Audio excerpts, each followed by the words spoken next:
కశ్మీర్లో ఉగ్రవాదుల వేట కొనసాగుతోంది. టెర్రర్ ఫ్రీగా మార్చేందుకు భద్రతా బలగాలు కూంబింగ్ ముమ్మరం చేశాయి. సోఫియాన్లో 3 ఉగ్రవాదులను భద్రతా బలగాలు మట్టుపెట్టాయి. ఆపరేషన్ కెల్లర్ పేరుతో వేట సాగించింది సైన్యం. పెహల్గాం ఉగ్రదాడిలో పాల్గొన్న ఉగ్రవాదుల పోస్టర్లు వేసిన భద్రతా బలగాలు టెర్రరిస్టుల సమాచారం ఇస్తే 20 లక్షల రూపాయలు రివార్డు ప్రకటించారు. దీనికి సంబంధించి మరింత సమాచారం మా ప్రతినిధి రాజు అందిస్తారు.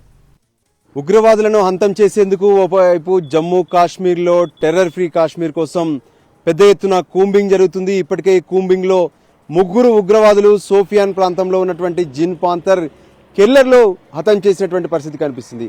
అయితే ఈ ఆపరేషన్ కెల్లర్ పేరుతో భద్రతా బలగాలు చేశాయి. మొదట కుల్గాం నుంచి మొదలైనటువంటి ఈ కాల్పులు ఏ విధంగానైతే సోఫియాన్ వరకు విస్తరించినటువంటి పరిస్థితి కనిపించింది.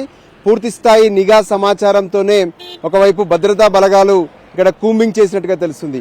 ముఖ్యంగా చెప్పాలంటే పహల్గాం ఘటన ఏనాడైతే ఏప్రిల్ 22వ తేదీన పహల్గాంలో 26 మందిని పహల్గాంలో అటు ఉగ్రవాదులు హతం చేస్తే దానికి అనుగుణంగానే ఆపరేషన్ సింధూర్, ఆ తర్వాత భారత్ పాక్ మధ్య తలెత్తినటువంటి విభేదాలు ఇవన్నీ కూడా చూసాము.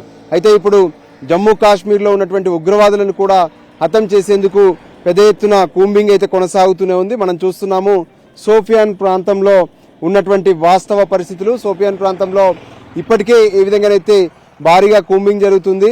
ఉదయం సైతం పెద్ద ఎత్తున జరిగినటువంటి ఈ ఆపరేషన్ కెల్లర్ ఎన్కౌంటర్లో కూడా ప్రత్యేకంగా 2 ఉగ్రవాదులను ఇప్పటికే గుర్తించారు.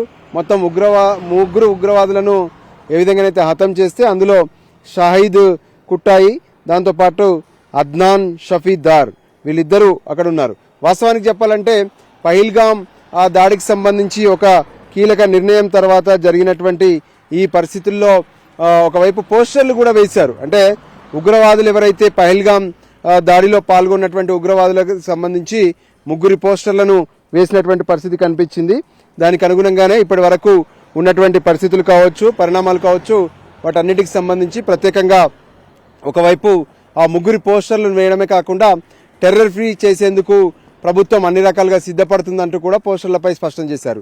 అయితే ఈ పోస్టర్ల పైన 20 లక్షల రూపాయలను ఏదైతే సమాచారం ఉగ్రవాదులకు సంబంధించినటువంటి వాళ్ళ సమాచారం ఇస్తే 20 లక్షల రూపాయలను అవార్డు కూడా ఇస్తామని చెప్పారు. అయితే ఎవరి పేర్లు కూడా బయటికి చెప్పము, ఖచ్చితంగా ఇది సీక్రెట్స్గా ఉంటుందని చెప్పి ఇప్పటికే అటు భద్రతా బలగాలు స్పష్టం చేసినటువంటి పరిస్థితి ఉంది. ఈ నేపథ్యంలో ఒకవైపు భారత్ పాక్ మధ్య ఏ విధంగానైతే సీజ్ ఫైర్ కొనసాగుతున్నటువంటి క్రమంలో భారత్లో ఉన్నటువంటి ముఖ్యంగా జమ్మూ కాశ్మీర్లో, అది సౌత్ కాశ్మీర్లో ఉన్నటువంటి ప్రాంతాల్లో జరుగుతున్నటువంటి ఈ కూంబింగ్లో మాత్రం 3 ఉగ్రవాదులను హతం చేయడమే కాకుండా మరికొంతమంది ఉగ్రవాదులు ఇక్కడ తలదాచుకున్నట్లుగా కూడా ఒకవైపు నిఘా సమాచారం ఉంది. దానికి అనుగుణంగానే పెద్ద ఎత్తున భద్రతా బలగాల కూంబింగ్ కొనసాగుతూనే ఉంది.